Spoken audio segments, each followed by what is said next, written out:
Am I the only one just thinking that, or is everybody thinking that as well?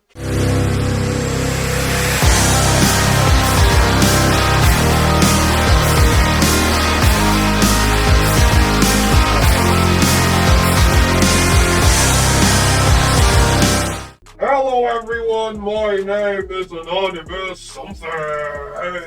Join the gang number today. It starts at 99 cents a month. If you don't want to join the channel though, but you still want to show your love and support to the gang number, then there are options below. Super stickers, super thanks, you know the drill. It helps the channel either way. Buy the gang network merch today. Link down below, motherfuckers. Now let's get right into the video topic. Okay, I want to ask you guys, like, what are your thoughts on WWE's recent boom period? Did you actually feel a boom period? Am I hallucinating? Am I the only one who thinks that nope, WWE did not have a boom period recently? Am I the only one just thinking that, or is everybody thinking that as well? Because a lot of people are saying bad news for WWE and AEW. The recent wrestling boom has officially peaked. Now, I don't know what that means, but from what I'm reading at the moment and from what I'm experiencing, like, WWE already peaked, like the boom period already peaked. It's either plateaued or maybe it's gone downhill. All right? For the last few years, the wrestling industry had been thriving with record crowds, billion-dollar media deals, and weekly shows pulling strong numbers. But according to okay, like, scratch this shit. Dave Meltzer. What the fuck? Alright? This post has already... fuck this post. Just take this with a grain of microscopic whatever. If a fucking article is from Dave Meltzer, I officially lost interest in this shit. Right? Because with Dave Meltzer, you know the guy, Meltzer Magoo. Dave Meltzer, that golden stretch may be finally coming to an end. I mean, yeah, alright, when you think about it, WWE, I mean, I'm not gonna lie, when The Rock came back and when Roman Reigns was champion, there was some mainstream appeal. People were actually talking about it. If you scroll around social media, everywhere you go, you see Roman Reigns, you see Cody Rhodes finishing his story, you see The Rock, and you see all of this shit, you see the Bloodline and everything. Alright, like, and Roman Reigns being the tribal chief. I mean, you see a lot of that shit. Alright, back in the day. So I guess you could call it like a... I'm not going to call it a wrestling boom period because that's not a wrestling boom period, right? A wrestling boom period was back in the day during the Attitude Era. If WWE was pulling in Attitude Era numbers, or maybe even Ruthless Aggression Era numbers, then I guess you could say that it's a wrestling boom period. Alright, but okay, let's give this a chance, I guess.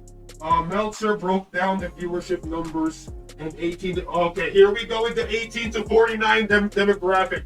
Bitch, I don't give a fuck about the 18 to 40 demographic. Give me the fucking numbers, and that's what we are going to talk about. I don't give a fuck about the demographic. I don't give a fuck about the demo wars. Give me the numbers. Alright? Significant dip in viewership, okay. Sharpest declines in recent memory. Raw, SmackDown, NXT hit a near record lows in recent weeks. Oh yeah, I remember. Was it SmackDown or Raw? I remember there was a WWE show that got 900 plus viewers, below 1 million. You're going into shit territory at the moment. Holy shit, that's bad. That's actually fucking bad. All right, no, I'm just saying, man. Okay, so wrestling industry healthy, blah blah blah, record-breaking audiences, blah blah blah.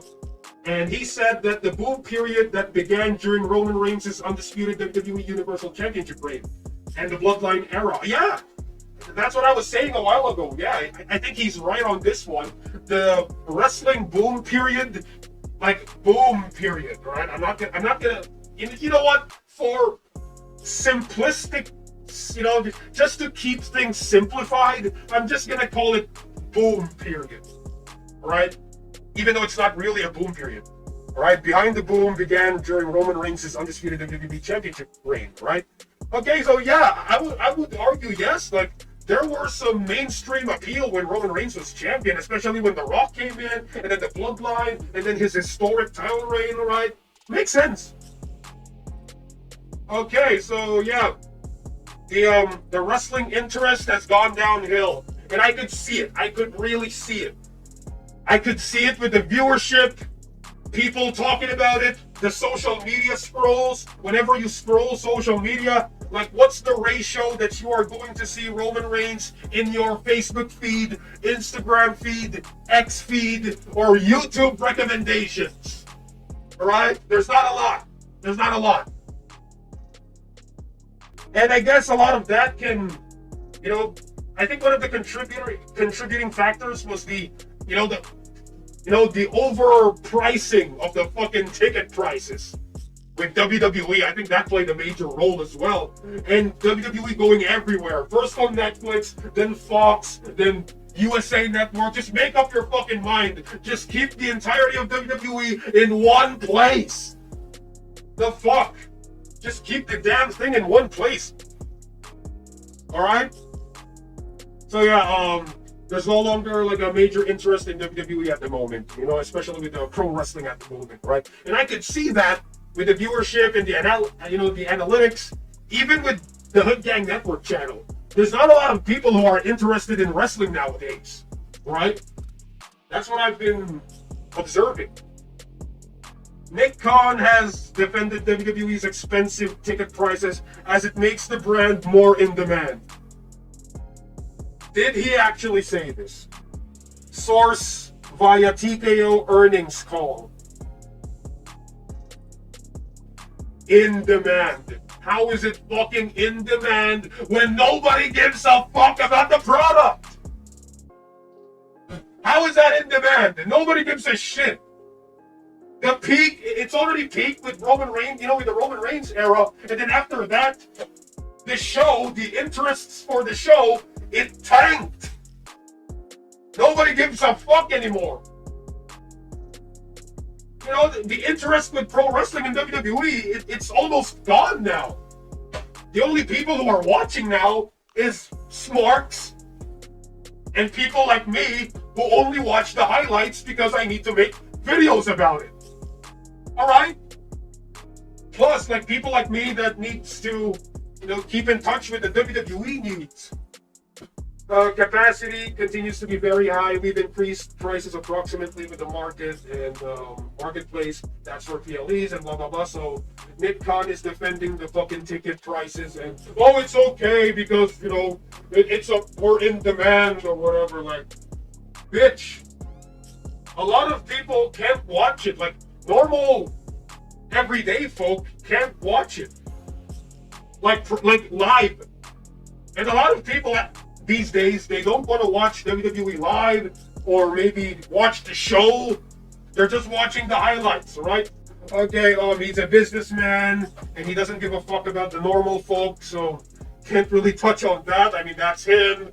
Corporate and shit. Doesn't give a fuck about the normal people, like the everyday average Joe who only makes like a couple dollars a month. Okay, this post is very interesting. WWE SmackDown viewership when Jinder Mahal was world champion was 2.5 million. WWE SmackDown viewership when Cody Rhodes is world champion, 900.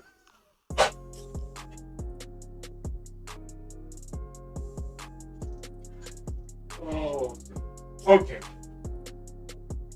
What did I say? What did I say? Was it last year? WrestleMania 40, 2024? What did I say back then? I believe I said that when Cody Rhodes wins the championship, I said back in the day, the ratings would tank. Lo and behold, it tanked. Oh my God, 933,000 viewership. Yo, that's so low. What the fuck? You're going into AEW ratings now. You're entering AEW territory now. Jinder Mahal. 2.5 million. Cody Rhodes, 900. And the Cody crybabies are gonna justify this. Oh, it's because the football is on. It's because of the World Series is on. All these shows are on. There's too much competition. Look at the competition. Look at what WWE is competing with. Bitch, back in the Attitude Era, other shows, other sporting events would compete with WWE, not the other way around. Why is it now that WWE is competing with other shows and other sporting events? But back in the day, back in the Attitude Era, it's the other way around. The shows would compete with WWE because WWE back in the day was a juggernaut when it comes to ratings. People gave a fuck, people watched, and the viewerships, first of all, the viewerships were consistent and the ratings were high. Interests are high back in the day. So I don't want to hear this fucking excuse, oh, there's too much competition. Bitch! If people gave a fuck about Cody Rhodes and WWE, they would tune in to watch the show. They would give the show the time and effort, right? They would spend time with the show. But people are too busy nowadays. They don't give a fuck about WWE enough, so they just resort to watching the highlights. All right? That's it. I mean, people in the YWC, they were right. The Smart Busters were right. Bubba Dunk Funkin' was right. The Wrestling Jesus was right. General Jerry, the Brad Rules, every single person who were part of the YWC back in the day, the OGs of the YWC, they don't give a fuck about WWE anymore. That's why they're not making videos, all right? They don't give a fuck about WWE. That's why they're not posting on their YouTube channels talking about wrestling anymore. That's what happens when interests, with WWE are gone now. People don't give a fuck. All right, that's what happens. And I'm just saying, man, you know what? I'll probably make a video maybe before the year ends, all right? Stay tuned for that. It's going to be a rant, all right? It's going to be a giant rant before I end the year. And it's about, WWE, wrestling, and the ratings, and the smarts. Stay tuned for that. All right? What are your thoughts on all this? Put in the comments below and let me know. My name is Anonymous Something, and I'll see you all in the next video. I approve this fucking message, and AS rules.